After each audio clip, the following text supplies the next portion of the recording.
va, tai iš tiesų ir apie šitą užrašą aš sužinojau iš Facebooko, ne iš Facebooko, iš interneto būtent, kur galėjau pasivaikščioti virtualiai po tai.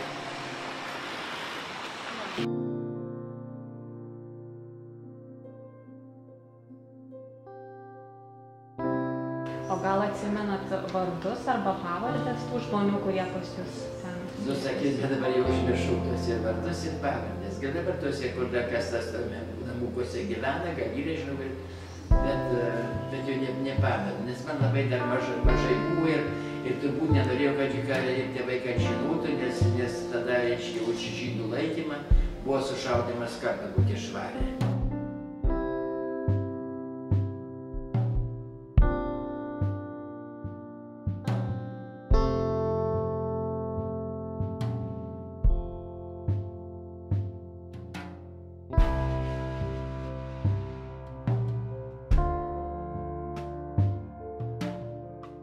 Mane, kai mokiausi Rostove prie Dono, tai vis rusų kalba nepatenka buvo, bet vis tiek visi klausdavo, kokios esi tautybės. Aš nesakydavau, kokios tautybės, tai pas visi pradėjo sakyti, kad jevrėjai. Na, tegul būna jevrėjai ir aš po šiai dienai šitas ir dabar. Ir dar Lietuvoje kai kas, nežinau, į ką žydus panašus, bet visi sako, kad čia šitas eina.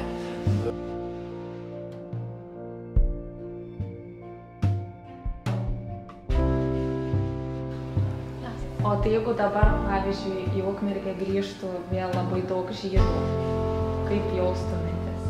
Nu, jaustumėmsi labai gerai, nes būtų ir prekyba pagerėtų, mažiau apgaudinėtų, nes žydai sakė, neapgauna, tik tai mokėk darytis ir gali nusidaryti pusę kainos ir prekyba padaugėtų, nebūtų vien maksimai minimai, mažesnės kavinytės užeitum. Jie kaip žydai geri pašnekovai, geri užėmėjai, numavo, ko tau reikia, gal net ir duotų į priekį mėnesį prekių, net ir daugiau, kai tau nereikėtų babutės tos, kur pinigus skolina. Žydai verslininkai, prekybininkai, ir mums, sakai, žydai jau fizinio darbo sunkiau dirba, bet taip pat viską tvarka, viską galėtų būti. Ir vaidyba, ir prekyba pagerėtų.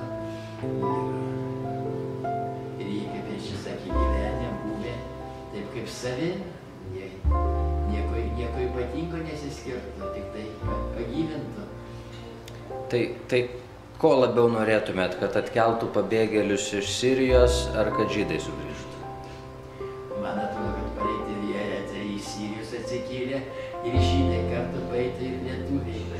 Nes dabar išeiti į gatvę, tuščios gatvės, jos nejuda, vis tiek gyvi žmonės. Svarbiausia, kad dirbt norėtų, dirbtų, verstasi. Gali būti ir žydai, ir ten jų šitiek nebus. Dirbsim visi. Gerai.